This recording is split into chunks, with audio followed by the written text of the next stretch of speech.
Hello ladies and gents, I'm the Rev, and this is the beginner's guide to Starpoint Gemini Warlords. Today we're working on the map. We're going to go from a brand new map with the Fog of War. I'm going to show you how to turn it off. Then we'll move to a map that has no Fog of War so you can see everything at the beginning, and then we're going to go to an in-game map. Each section will be broken up, of course, so if you want to jump to that. So let's get right to it. So depending on whether or not you want to use Fog of War or not, which is the map is blacked out until you go into the region, you must go to your video section, and before you start the game, either turn it on or off. Once you start a save, the only way you can remove the Fog of War is with, depending on whether or not you want your map open or closed, you must turn the Fog of War on or off before you start a new save. So before you start a game, if you don't want anything on the map so you can see the whole map, you have to come in, turn this off, apply changes, and start a new game. If you don't, and you just turn it off midway through, it doesn't work. But since we're here, there are a couple of ways for you to open up areas. And the most notable and easy is to find a relay network, a relay satellite, and go and scan it. Let's move on to a completely uncovered map so I can show you guys and explain what everything is. So here we have our fully unlocked map without any combat or anything else, brand new if you started the fourth option, which would be the cruiser option. So we have 6 million to play with, to upgrade our ship with. We have 5 civilian fleets, so we can start running missions immediately for civilian fleets. We have the possibility of 5 super capital or dreadnought / or carrier ships. These are the command points. Command points, each ship is worth a certain amount of command points. The more powerful the ship, the more command points. Obviously, you want to get the most, depending on how you want to strategize and build your fleet or fleets, that number will be very important. Then we have the 3 things that will be taking up most of our time, which is ore, gas, and material. So, you are yellow. Blue is neutral, red is enemy, and green, when you get that far on the map, means that they are basically your allies. So you are yellow, and what that means is this is all of your area to control. When you first start out, some of the things you're going to want to first concentrate on is anything you see that is white, which are these mining operations, junk reclaimers. Those are the first things that you want to start upgrading, or I should say construct. And here we're starting there, because these then will turn around and they will add more to your total that you get each week. Now once it's under construction, you click on it, it will be red. So you just move on to some of the other things, like for instance the gas, and make sure all of your mining operations of course are up. That's what the first one means. Now, this right here is a wormhole. If you just drive your ship into it, it will throw you onto the other side of the galaxy, or you can wait until you can upgrade and actually turn it into a T-gate. And this is what a fully functional T-gate looks like. And you can only use the T-gates that you are neutral or friendly with. You cannot use the red ones. Next up is civilian fleets, and you have 5 to begin with. And you can see here, we'll send a fleet on a salvage run. Threat. So you just send your fleet out to that. Now we've got another one here. Same thing. This symbol, of course, means minerals. And there isn't a mission down here. If there was, for gas. lost cargo, and that can be randomized. There is a science one as well. Now, some of the things you need to keep in mind as things are already starting here are right here. It says there is a fleet. Now it says fleet power 3,258. And to give you an idea and to show you how to build your ships, these are the first ships that we can build without doing any upgrades or anything else. We've got a gunship, a corvette, and a frigate. And you can see the frigate is 1,500. So there's a possibility of 2 frigates. So all we have to do is go add to queue, and we'll have 2 frigates built for us relatively soon. Research outpost. Whenever you see these and you control the area, you have to upgrade your station to the 3rd tier, and you will be able to then use these. These add speed to how fast your ships are built. Next up are artifacts. These will give you skill points and perks, and they are different. They are all over the map. You'll see they're red all over various areas. So if you want to speed up your progression when it comes to skills and perks, that is a good way to do it. Gladiatrix. And this is where you can take one of your ships in, and you will have anywhere from 1 to up to 4 ships against you in a small little ring, and an easy way to make credits and get money to buy a new ship. Next up, planets. Now, when you take over a planet, you will get whatever type of yield it gives you.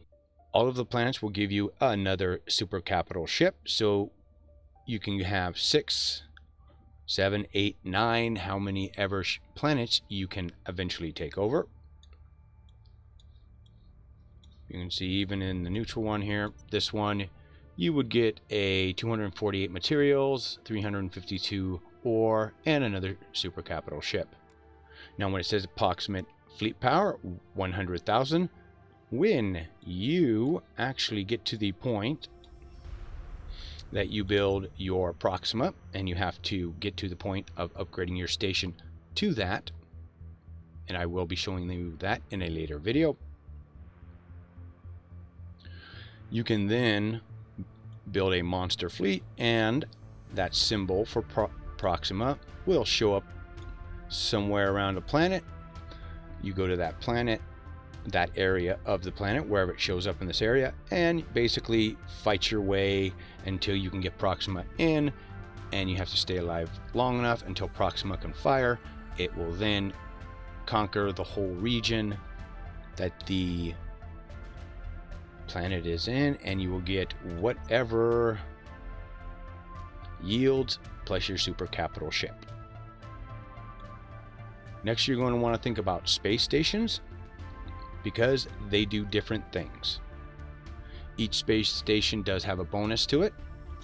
This one will give you 200 max command power, so you'll be able to start adding to your command points once you take this over, if you can keep it, because as you can see right here, we have a fleet of insurgents coming up into our territory to go to their station. So when you take this station over, you're going to have fleets coming against you to take this station. Now that's only one type of station, and if you look real close, you can see it has the little command bars. That's how you know. These stations are very prized because you can build ships from them. And again, you look, you see there's a little ship icon here. Once you conquer this area, you can then start building ships from it, but do not let it get taken over again, because then you can then lose all the production from that. This type of station with the little cog wheel here, you get a 5% materials yield. Whenever you see one of these foundry symbols, you want to make sure you click on it. You'll be able to see what type of yield you get. It's usually some kind of extra bonus. This symbol, which is the pickaxe, and it is ore and gas yield. Of course, these are the relay satellites that you'll want to scan, and scanning these, even once you remove the map, will still give you experience, so you do want to do that. And then we have our outposts. You're going to be going in and conquering these. You can see each one has its own small amount of fleet power. Once you take it over, you can upgrade it to protect it, because of course if I went right now and took this over, this fleet would probably immediately come over and attack me. So what we're going to do now is we're going to move on to a in-game map, and I can show you guys all of the trading and other crazy things that can happen. Okay, so this is my current in-game map. We will be, of course, building our guys, and I will be showing you guys how to get to this point. But as you can see, there are huge sections of yellow that I own. The green is friendly trade. You can see there is a new icon up here now, which is this, and it is a civilian task, but it has money with it. And what that means is that when you can get your trade center built on the 3rd tier of your station, you can then start running these missions, which are incredibly helpful because, for instance, with this, I have 259,000 gas. I'm going to go take and spend 14,000 to buy basically materials, and I can send my fleet to do that. And you can see my current civilian fleets are 13. I don't got very much money, but I do have 6 super capital ships, and my fleet is at 49,000, or almost 49,000. That is the total potential until I take over more space. You can see we have a decent amount of materials to make more ships if need be. I see Proxima has been built, and I have one of my small little fleets and go right there, because that is going to be this is the new area that I'm going to be conquering, and it's pretty substantial. It was a blue state after I had conquered basically, I think, all of the red except for right here, but I conquered all the other red, and it was a question of where do I want to take over next. So I'm taking over the Low Lion Pact. You can see I still have multiple artifacts to pick up, and there are still random stations that I should be going after. But as you can see, things start to get a little crazy as you get near the end here. But one of the biggest things and impressive is looking at the map and seeing how now it is alive. See how everything's moving here? So as you make decisions and you attack something, let's say we were going to go attack this base, you see our ship will move. You can hear it in the background.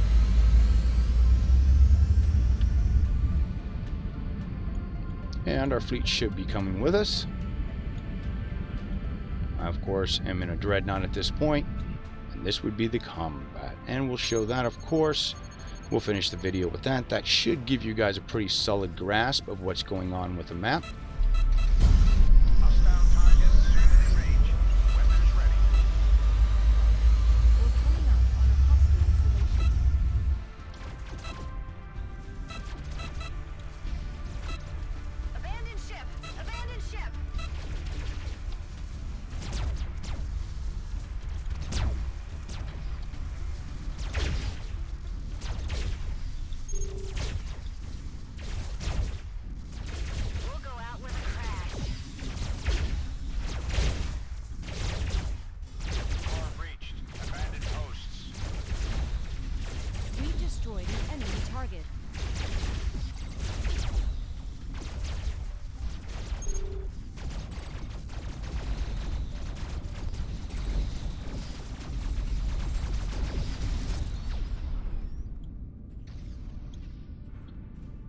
So while my fleet cleans up what's left, I'm the Rev. I'd like to thank you for watching today. If you have any questions, please leave them down, of course, in the comment section. I'll do my best to answer them.